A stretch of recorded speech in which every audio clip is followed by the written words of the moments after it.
जय श्री कृष्ण दोस्तों, श्री कृष्ण बंसी चैनल में आपका स्वागत है। आज मैं इस वीडियो में करवा चौथ की संपूर्ण कथा सुनाने वाली हूँ। जिन महिलाओं के पास कथा की पुस्तक या फिर पंडित नहीं है, वह महिला इस वीडियो के द्वारा भी कथा सुनकर पूजा कर सकती हैं। करवा चौथ में कथा का बहुत ही महत्व होता है। बिना कथा सुने पूजा पूरी नहीं मानी जाती। चलिए तो दोस्तों, हम कथा प्रारंभ करते हैं। कथा सुनने से पहले हाथ में अक्षत और पुष्प लेकर दोनों हाथ जोड़ लें। अब इस कथा को ध्यान से सुनें। करवा चौथ व्रत कथा इस प्रकार है। मानधाता कहने लगे कि जिस समय अर्जुन इंद्र नीलगिरी पर तप के लिए चले गए तो उनके पीछे द्रौपदी खिन्न मन होकर चिंता करने लगी कि अर्जुन ने बड़े कठिन कर्म का प्रारंभ कर दिया है, किंतु विघ्न डालने वाले शत्रु अनेक हैं। इस प्रकार चिंता करके श्री कृष्ण जी से सब विघ्नों के नाश करने का उपाय पूछने लगी। द्रौपदी ने कहा कि हे सर्व जगत के नाथ, आप मुझे ऐसा व्रत बताने की कृपा करें जिसके करने से सभी विघ्न नाश हो जाएं। श्री कृष्ण जी ने कहा कि हे महाभागे, श्री पार्वती जी ने शंकर भगवान से भी यही प्रश्न किया था। तब शंकर जी ने पार्वती जी से जो कहा था वे बड़ा रोहे, वही करक चतुर्थी नाम का व्रत मैं तुमसे कहता हूँ। तुम ध्यान पूर्वक सुनो, जो सब प्रकार के विघ्नों को नाश करने वाला है।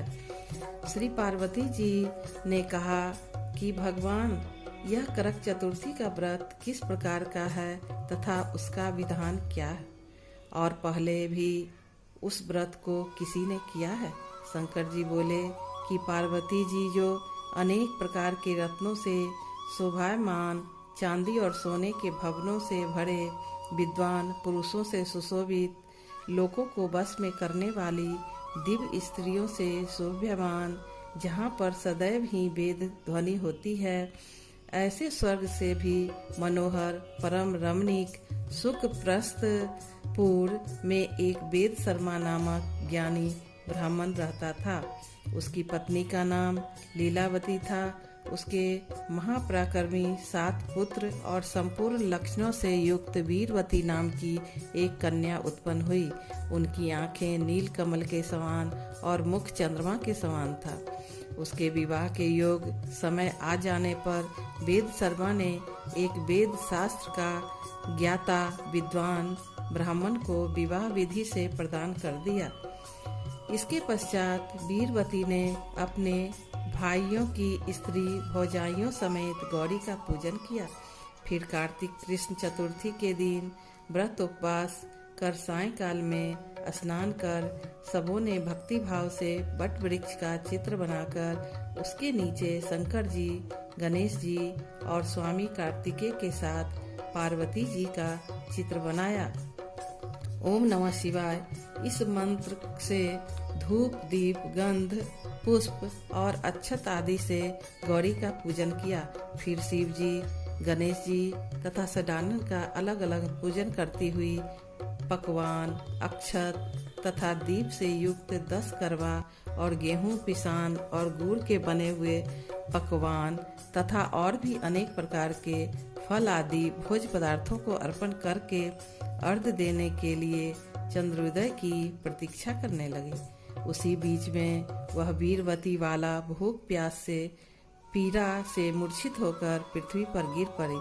तब उसके सब भाई बांधव रुदन करने लगे। फिर वीरवती का मुख धोकर पंखे से हवा करके उसको ढाढ़स बंधाने लगे कि अब चंद्रमा उदय होने वाला है। उसका एक भाई चिंता युक्त होकर एक महान वट पर चढ़ गया। बहन के प्रेम से दुखी उसके भाई ने जलती हुई लुहारी लेकर चंद्रमा के उदय होने का बहाना दिखाया। उसने चंद्रमा का उदय जानकर दुख का त्याग करके विधि विधान से अर्घ देकर भोजन कर लिया। इस प्रकार व्रत के दूषित हो जाने के कारण उसका पति मर गया। तब वीरवती ने अपने पति को मरा हुआ देखकर पुनः शिव जी का पूजन कर 1 वर्ष तक निराहार व्रत किया। वर्ष के समाप्त होने पर करक चतुर्थी का व्रत उसकी भौजाइयों ने किया। वीरवती ने भी पूर्वोक्त विधान से व्रत किया। जब उसी दिन देव कन्याओं के साथ इंद्राणी वहां करक चतुर्थी का व्रत करने के लिए स्वर्ग लोक से आई और वह वीरवती के पास चली गई। तब वीरवती ने इंद्राणी से सब बातें पूछी। वीरवती ने कहा कि जब मैं करक चतुर्थी का व्रत करके अपने पति के घर पर आई तो मेरा पति मृत्यु को प्राप्त हो गया। मैं नहीं जानती थी कि किस पाप के कर्म से मुझको यह फल मिला है। तो हे महेश्वरी, हमारे भाग से आप यहाँ आ गई हैं, सो मेरे पति को जीवित करके मुझ पर कृपा कीजिए। इंद्राणी ने कहा कि हे सौभाग्य, गत वर्ष जो तुमने व्यर्थ अर्घ दे दिया, इसी से व्रत दूषित हो गया और तुम्हारा पति मृत्यु को प्राप्त हो गया। अब तुम यत्न के साथ इस करक चतुर्थी का व्रत करो। तत्पश्चात इस व्रत के प्रभाव से मैं तुम्हारे पति को जीवित कर दूंगी। श्री कृष्ण कहने लगे कि हे द्रौपदी, इंद्राणी के वचन को सुनकर वीरवती ने विधान पूर्वक इस व्रत को किया। इस प्रकार उसके करक चतुर्थी का व्रत करने से इंद्राणी ने प्रसन्न होकर जल के द्वारा अभिषिंचन कर उसके पति को जीवित कर दिया। वह देवता के समान हो गया। उसके पश्चात वीरवती अपने पति के साथ घर आकर आनंद करने लगी। वीरवती के व्रत के प्रभाव से उसका पति धन्य धान पुत्र तथा आयु को प्राप्त हुआ। इसलिए तुम भी इस व्रत को यत्न पूर्वक करो।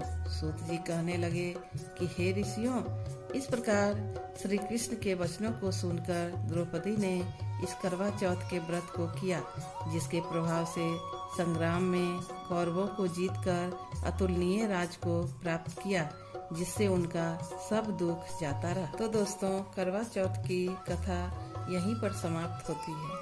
अब आप हाथ में रखे अक्षत और पुष्प को भगवान को चढ़ा दें। आशा है कि आपको हमारा ये वीडियो पसंद आया होगा।